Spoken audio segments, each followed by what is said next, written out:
你疯了吗？那就是个破花盆。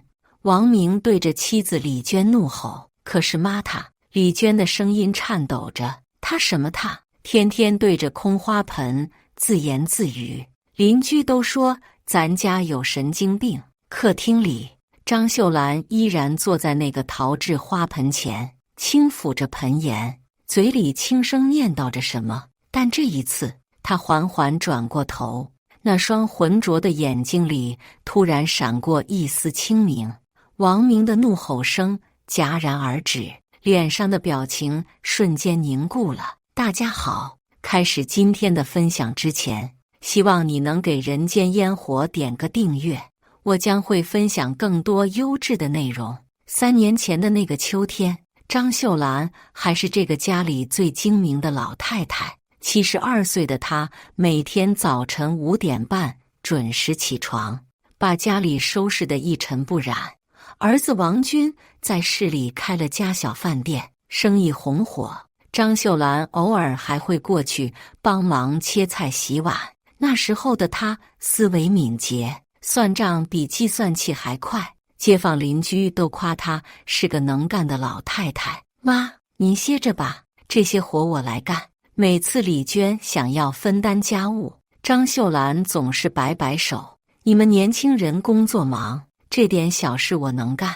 那时候的张秀兰最喜欢做的事就是照料阳台上的花花草草，君子兰、绿萝、吊兰，10几个花盆被她打理得生机勃勃。其中有一个普通的陶制花盆，里面种着一株茉莉花，是王军2年前送给他的生日礼物。妈，这茉莉花香，您房间里放一盆，晚上睡觉都香甜。王军那时候笑呵呵地说。张秀兰爱不释手，每天都要给茉莉花浇水松土，还和她说话：小茉莉啊，你要好好长，给妈妈开出最香的花。转折来的猝不及防。那是2021年12月的一个周二，王军像往常一样去饭店准备开门营业。冬天生意虽然比夏天差一些，但也算稳定。谁也没想到，一场突如其来的煤气泄漏爆炸，彻底改变了这个家庭的命运。王军当场身亡。噩耗传来的那一刻，张秀兰整个人都呆住了。她木然地坐在沙发上，盯着墙上王军的照片，一句话都说不出来。邻居们纷纷前来安慰，她依然面无表情，仿佛听不到任何声音。妈，您别这样，还有我们陪着您。李娟抱着张秀兰痛哭，但老人的眼神空洞得让人心疼。处理完王军的后事，张秀兰的精神状态明显出现了问题。他开始忘记一些基本的事情，比如早上刷了牙，晚上又要刷；炒菜忘记放盐，洗衣服忘记放洗衣粉。更奇怪的是，他突然对阳台上的花草失去了兴趣，唯独那盆茉莉花例外。起初，家人以为这只是老人家暂时的情绪低落，毕竟失去儿子的打击太大，谁都需要时间来缓解。但随着时间推移，张秀兰的行为越来越反常。她开始整夜不睡，坐在茉莉花盆前念念有词。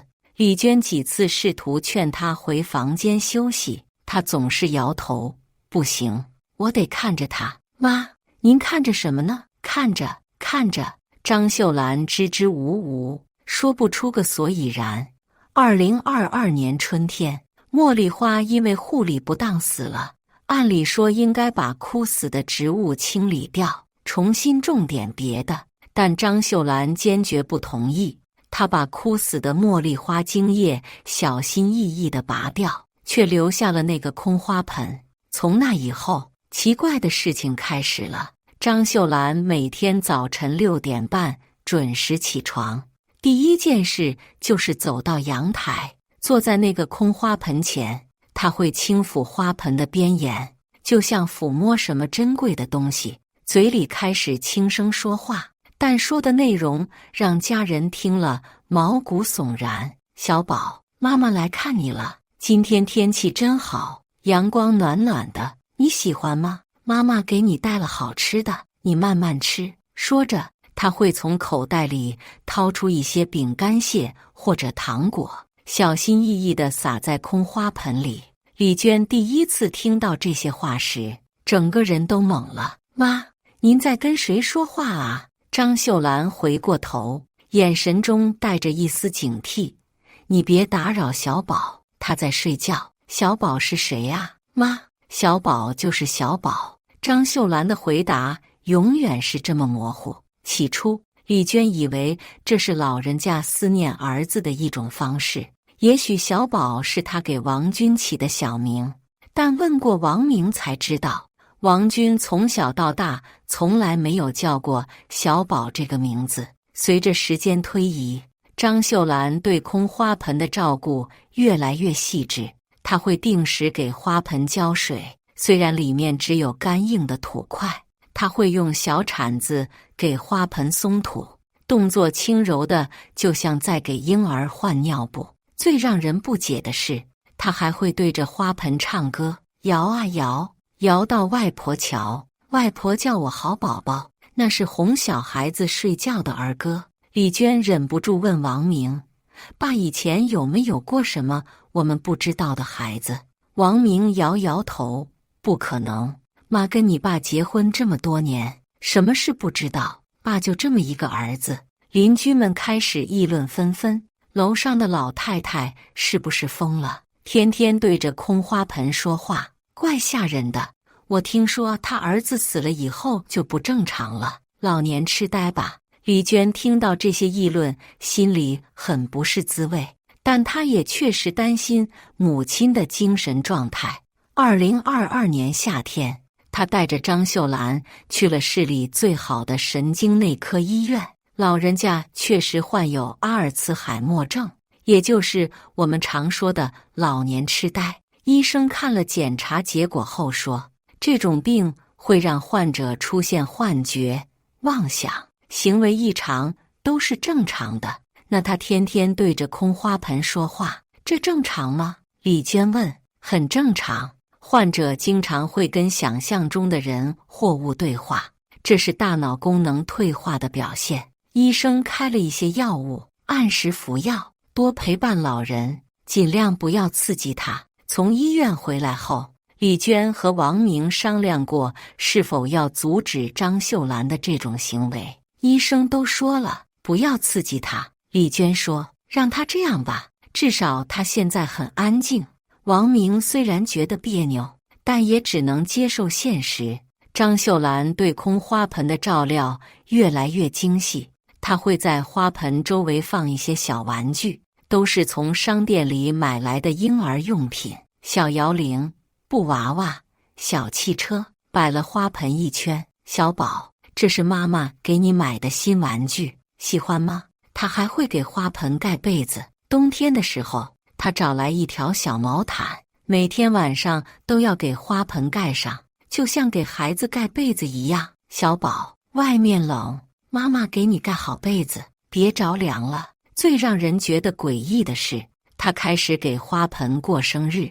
那是2022年12月的一天，张秀兰突然要求李娟买一个小蛋糕。妈，买蛋糕干什么？小宝生日。小宝生日？是啊，小宝今天生日，要吃蛋糕的。李娟看着母亲认真的表情，心里五味杂陈。她还是买了一个小蛋糕回来。张秀兰把蛋糕放在花盆前，还插上了一根小蜡烛。她帮着小宝许愿，然后自己吹灭了蜡烛。小宝，生日快乐，妈妈爱你。那一刻，李娟的眼泪差点掉下来。进入2023年，张秀兰的病情明显加重了，她开始忘记更多的事情，有时候甚至认不出李娟和王明。但有一件事她从来没有忘记过，那就是每天照料那个空花盆。她的作息时间变得非常规律，每天早晨6点半起床，7点开始跟花盆说话，8点给花盆喂食， 9点给花盆洗澡，其实就是用湿布擦拭花盆外壁。10点陪花盆玩游戏，11点哄花盆睡觉。下午的时间安排也很固定，2点给花盆读故事书，3点陪花盆看电视，4点给花盆做手工，5点准备花盆的晚饭。王明看着这一切，心里的不安越来越强烈。他开始仔细观察岳母的行为，试图找出一些线索。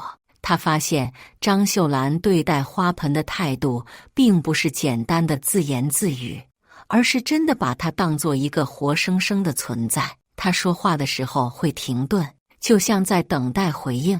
他抚摸花盆的手法很有规律，从左到右，从上到下，动作轻柔而小心。最让王明在意的是，张秀兰经常说一句话：“小宝，你别害怕。”妈妈在这里，为什么要说别害怕？害怕什么？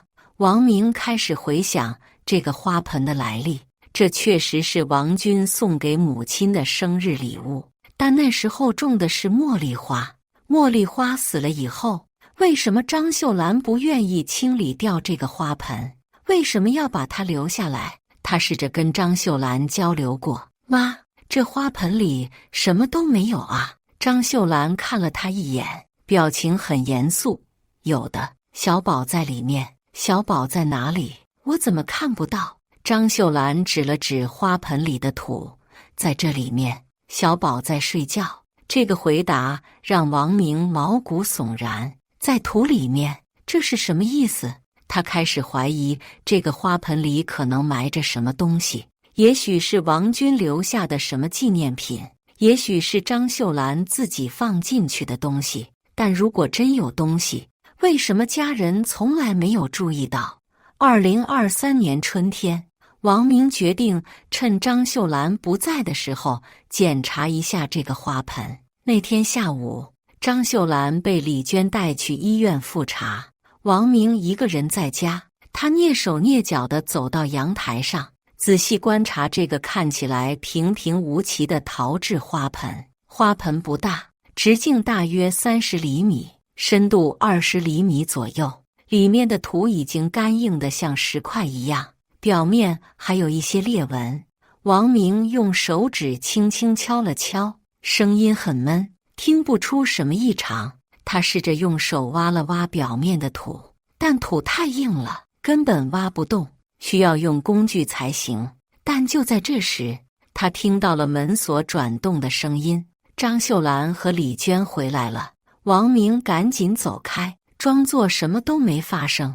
从那以后，他开始更加留意张秀兰和花盆的互动。他发现老人家不仅仅是在跟花盆说话，还会做一些很奇怪的动作。比如，他会把耳朵贴在花盆边上，就像在听什么声音。听了一会儿，他会点点头，说：“好的，小宝，妈妈知道了。”比如，他会对着花盆做手势，就像在比划什么东西的大小和形状。比划完了，他会说：“小宝真聪明，这样就对了。”最奇怪的是，他有时候会突然情绪激动，紧紧抱着花盆，眼里含着泪水。“小宝，对不起，妈妈来晚了，妈妈以后不会再让你一个人了。”这些话让王明觉得背后发凉。来晚了，什么意思？难道小宝真的存在过？2023年夏天，一件事情让王明的怀疑达到了顶点。那天晚上，王明起来上厕所，路过客厅时听到阳台上有声音。他悄悄走过去一看，张秀兰正坐在花盆前，但这次她没有说话，而是在哭。老人家哭得很伤心，眼泪一滴滴落在花盆里。他一边哭一边轻抚着花盆，嘴里断断续续地说着什么。王明仔细听，只听清了几个词：“对不起，妈妈的错，小宝，原谅妈妈。”这绝对不是普通的痴呆症状。张秀兰在为什么事情道歉？她做错了什么？第二天，王明把这件事告诉了李娟。我觉得这个花盆里肯定有什么秘密。王明说：“你妈的反应太反常了，她一定知道什么我们不知道的事情。”李娟也开始觉得不对劲，要不我们问问吧，也许她知道什么。王明犹豫了：“你爸现在这个状态，什么都记不清楚，问了也白问，那怎么办？”我想挖开这个花盆看看。李娟吓了一跳：“挖开？那不是破坏妈的东西吗？如果花盆里真的有什么，我们不找出来，你妈的病可能永远好不了。”王明分析道：“他一直活在某种愧疚或者痛苦中，这对他的精神状态很不好。”李娟想了想，觉得有道理。那我们什么时候动手？趁你妈睡午觉的时候。2天后的下午，张秀兰像往常一样在房间里午睡。王明和李娟悄悄来到阳台上，准备挖开这个神秘的花盆。王明带了一把小铲子和一个塑料袋，准备把挖出来的土装起来。他先试着用手挖表面的土，发现确实很硬，需要用铲子才能挖动。你确定要这样做吗？李娟还是有些担心，都到这一步了，不能半途而废。王明深吸一口气，开始小心翼翼地挖掘。铲子刚碰到土面，就发出了咔咔的声音。土层确实很硬，就像水泥一样。王明用力挖了几下，总算挖下来一些土块。他继续往下挖，发现土质有些不均匀，有的地方比较松软，有的地方很坚硬。挖到大约10厘米深的时候，铲子突然碰到了什么硬物，有东西。王明兴奋地说。李娟也凑过来看，什么东西？王明小心翼翼地继续挖，很快就露出了一个角落，那是一个塑料袋包裹着的东西，看起来像是个小盒子。就在这时，身后传来了脚步声。张秀兰不知道什么时候醒了，正站在阳台门口看着他们。老人家的表情很平静，没有生气，也没有惊讶，就像早就预料到了这一幕。挖吧，张秀兰轻声说道，是时候了。这句话让王明和李娟都愣住了。张秀兰走过来，坐在旁边的椅子上，静静地看着他们继续挖掘。王明的手开始颤抖，他感觉到这个塑料袋包裹的东西承载着某种巨大的秘密，一个可能改变他们对这个家庭认知的秘密。当他彻底清理掉周围的土壤，把那个塑料包裹的小盒子完全挖出来时，他看到了塑料袋外面贴着的一张纸条。纸条上用褪色的圆珠笔字迹写着几个字。看清楚这几个字的瞬间，王明的脸色瞬间变得苍白。王明颤抖着撕开塑料袋的一角，那张泛黄的纸条在阳光下显得格外刺眼。上面的字迹虽然已经模糊，但依然可以清楚地辨认出来。王明的瞳孔瞬间放大，手中的铲子咣当一声掉在地上。李娟捂着嘴巴，眼中满含泪水，而张秀兰依然平静地坐在那里，缓缓地说：“小宝等了很久了，他一直在等妈妈来看他。盒子里到底装着什么？那个从未在这个家庭中被提起的小宝究竟是谁？”王明的手颤抖得几乎拿不稳那个小盒子，他深吸一口气，在张秀兰平静的注视下，缓缓打开了盒盖。盒子里面整齐地放着几样东西：一张小小的黑白照片，一个婴儿手环，一块小毛巾，还有一封信。王明拿起那张照片，瞬间明白了一切。照片上是一个刚刚出生的婴儿，闭着眼睛，安详地躺在医院的小床上。照片背面用铅笔写着：“王小宝，2019年3月15日。出生35分钟。”李娟看到照片后，眼泪瞬间夺眶而出。这是你们的弟弟。张秀兰的声音很轻，但每个字都清晰得让人心碎。小宝是王军的儿子，我的孙子。王明和李娟面面相觑，他们从来不知道王军还有过另一个孩子。张秀兰继续说道：2019年的时候，王军有了女朋友，叫小雨。小雨怀孕了，王军很高兴，说要给我们家添一个小孙子。丽娟想起来了，我记得那段时间爸确实交了个女朋友，但后来就分手了。我们还以为是因为性格不合，不是性格不合。张秀兰摇摇头，是因为小宝生下来就有问题。王明拿起那封信，信封上写着给小宝的信。他打开信封，里面是王军亲手写的一封信：我的小宝，爸爸很抱歉，没能给你一个健康的身体。医生说你的心脏有很严重的缺陷，可能活不过1天。但爸爸想让你知道，你是被爱着的。妈妈小雨为了你付出了很多，爸爸也会一直记住你。虽然你只在这个世界上待了很短的时间，但你是爸爸的儿子，永远都是。爸爸把你埋在妈妈、奶奶最喜欢的花盆里，希望你能和花一起成长。也许有一天，你会变成一朵美丽的花，那样爸爸就能每天看到你了。爸爸爱你，小宝。爸爸王军。看完这封信，王明终于明白了一切。原来王军确实有过一个儿子，但这个孩子因为先天性心脏病，出生后不久就夭折了。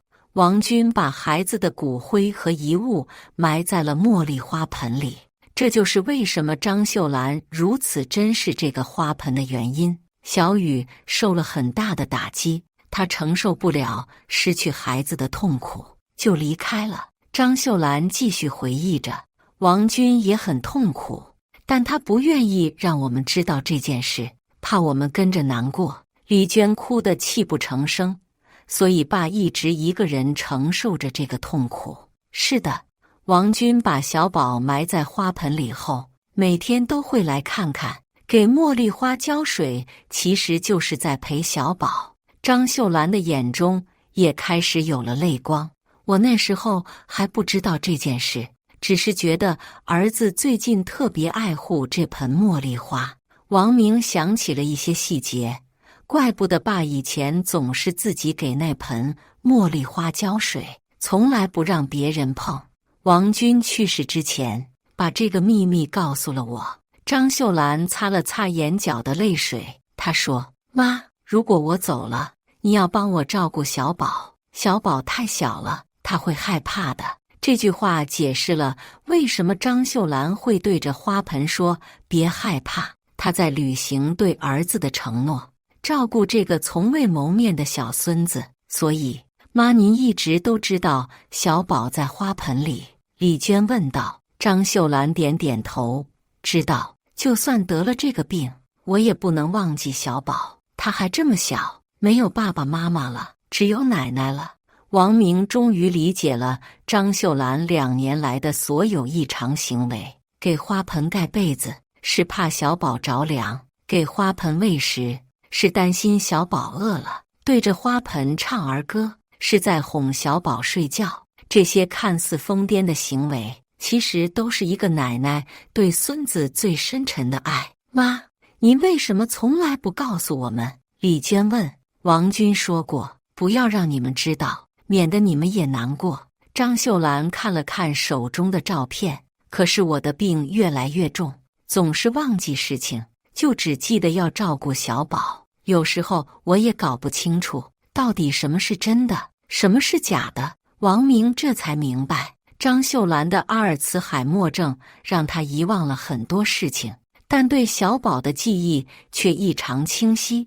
这可能是因为这件事对他的情感冲击太大，在大脑中留下了深刻的印记。那小雨现在怎么样了？李娟问。不知道，王军说他去了外地，从那以后就没有联系过。张秀兰叹了口气，那个可怜的孩子，失去小宝对他打击太大了。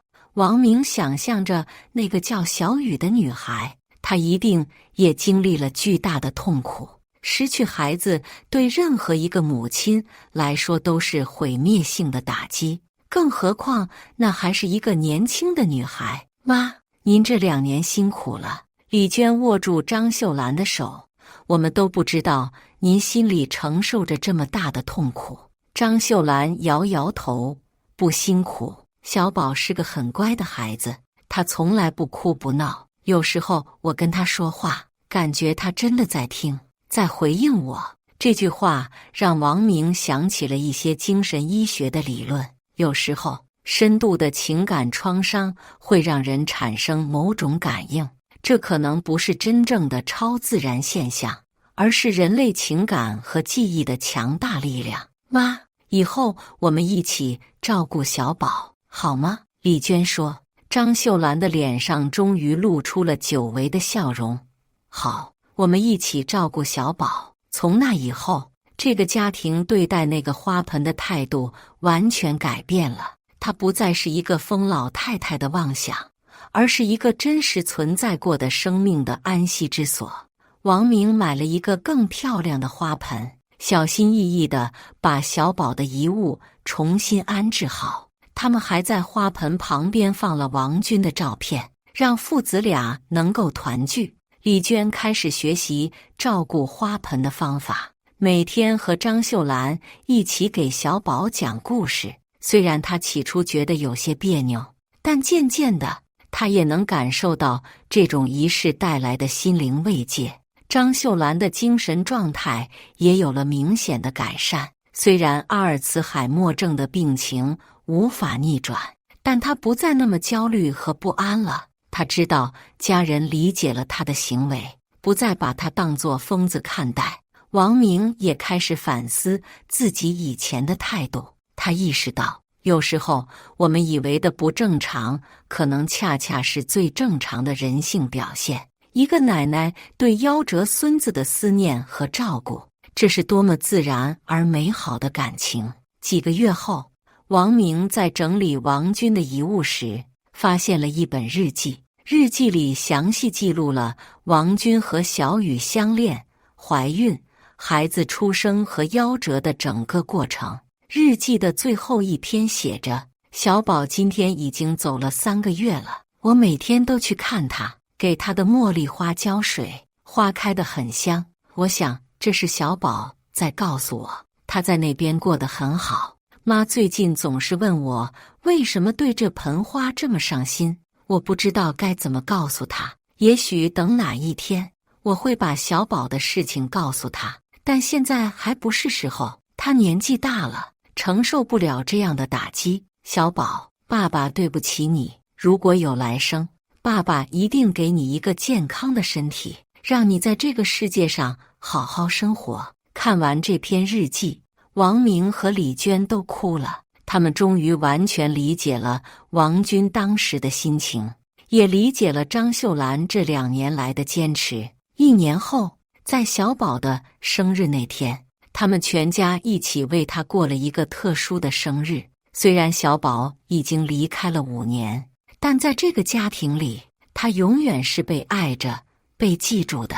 张秀兰的病情虽然在继续发展，但她对小宝的记忆始终清晰。每天早晨，她依然会坐在花盆前，轻声说：“小宝，奶奶来看你了。”只是现在，她不再是一个人。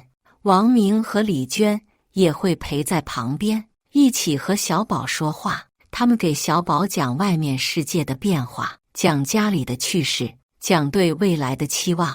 这个花盆成了这个家庭情感的寄托，它承载着爱、痛苦、思念和希望。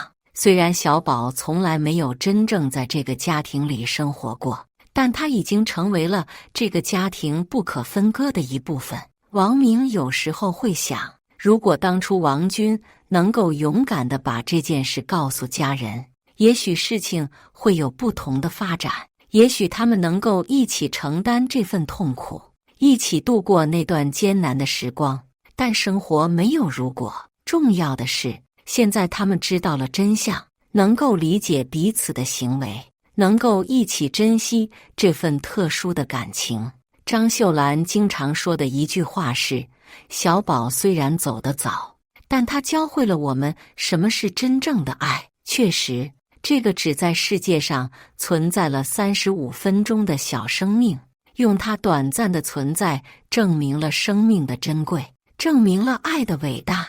它让这个家庭学会了理解、包容和珍惜。如今，那个花盆依然放在阳台上，里面重新种上了茉莉花，花开花落，季节更替。但小宝的故事和这个家庭的爱永远不会褪色。这就是一个看似平凡的花盆背后隐藏的秘密，一个关于生命、死亡、爱与记忆的故事。它告诉我们，有时候我们认为的异常背后，可能隐藏着最深刻的人性光辉。痴呆症也许夺走了张秀兰的很多记忆，但她对小宝的爱却超越了疾病的限制。这份爱如此强烈，如此纯真，以至于成为了他在混乱意识中最后的清明。每当看到张秀兰坐在花盆前轻声说话的身影，王明和李娟都会想起那句话：爱是永恒的，它不会因为死亡而消逝，不会因为疾病而减弱。小宝的故事结束了，但爱的故事永远不会结束，它会在这个家庭中传承下去，成为他们生命中最珍贵的财富。这就是真相。一个痴呆老人2年来每天抚摸空花盆说话的真正原因，他在履行一个奶奶的职责，守护着一个天使般的小生命，用他仅剩的记忆诠释着什么是永恒的爱。以上就是今天分享的故事，大家有什么想说的、想吐槽的，欢迎在下方评论交流，也更希望能给人间烟火点个订阅，我将会分享更多优质的故事内容。